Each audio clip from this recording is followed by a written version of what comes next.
This is Eddie Black. This is my informative speech. This is my audience.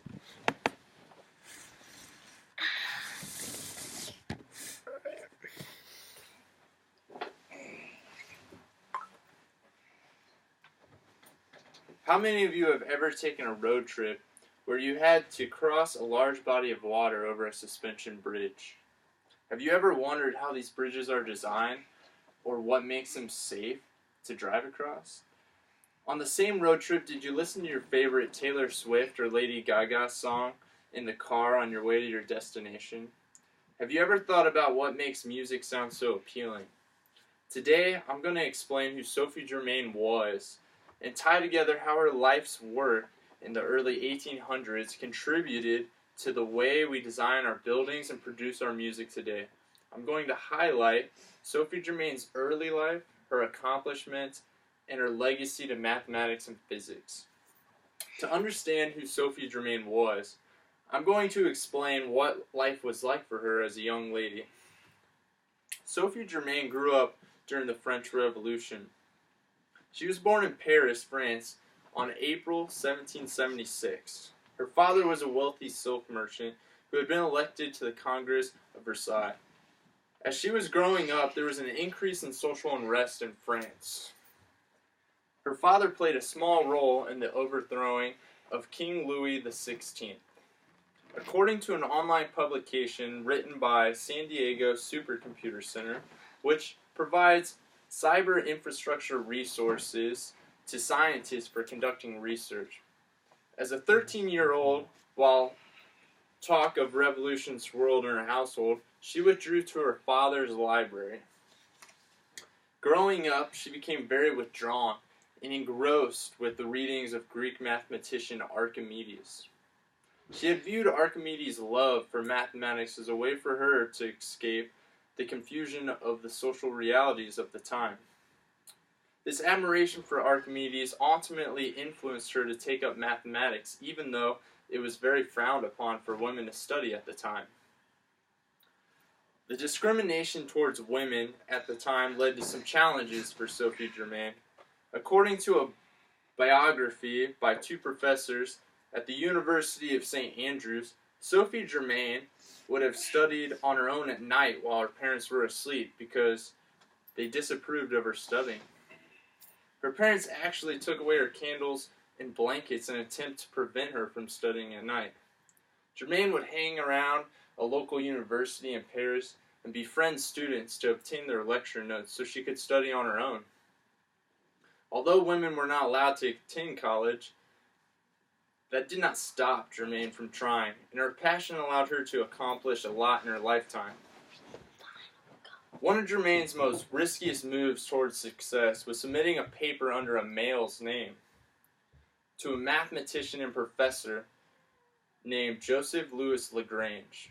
According to a biography on Lagrange by Naila Kikalaki that was published by the math department at Berkeley University, Lagrange was an Italian mathematician and astronomer who was the director of the Berlin Academy. Lagrange was so impressed by Germain's paper that he searched the school for the author.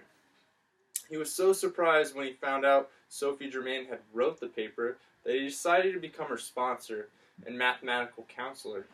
Under Lagrange's mentorship, Germain had made significant strides to the scientific community.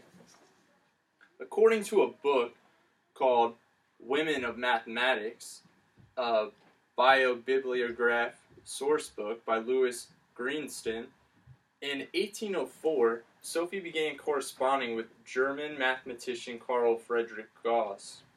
She was very intrigued with his work in number theory and began work on her own number theory. 12 years later, she proved that x, y, and z were integers. If x to the fifth power plus y to the fifth power plus z to the fifth power, then either x, y, and z must be divisible by 5. This is now known today as Germain's theorem, which was a major step towards proving Fermat's last theorem. After Gauss had guided Germain's research towards the number theory, she began to look for new challenges. In 1809, the French Academy of Sciences announced a contest encouraged by Napoleon Bonaparte to explain the mathematical law of vibration of elastic surfaces. Germain had become fascinated and set out to explain the phenomenon. 2 years later, she had submitted the only entry in the contest, but because of errors in the paper was rejected. Her mentor, Lagrange, came to the rescue, correcting her problems and resubmitting her paper. Again, she was not considered a winner because she was a woman and was given an honorable mention. It wasn't until 1816, on her third attempt, that the French Academy of Science recognized her as the winner of the contest with her memoir on the vibrations of elastic plates. Although these are a few of her accomplishments she had during her lifetime, she never got the recognition she deserved till after her death. Looking at Sophie Germain's legacy, according to an article called Mass Hidden Women, written by Simon Sy and published by PBS, she was probably the most profound intellectual woman that France has ever produced. Her work on Fermat's last theorem is considered her greatest contribution to mathematics. Her work on elastic plates were considered her greatest contribution to physics. She is also noted for her contributions to the study of acoustics. So after highlighting Sophie Germain's early life, her accomplishments, and her legacy, I'm going to tie together her work to modern-day building designs and music production. Her work in elasticity was the first look into harmonic motion. This harmonic motion energizes the same sound waves that producers look at when recording musicians and provides the structural integrity of suspension bridges for structural engineers. This concludes my speech, and I thank you for your time, and I hope you enjoy the rest of your weekend.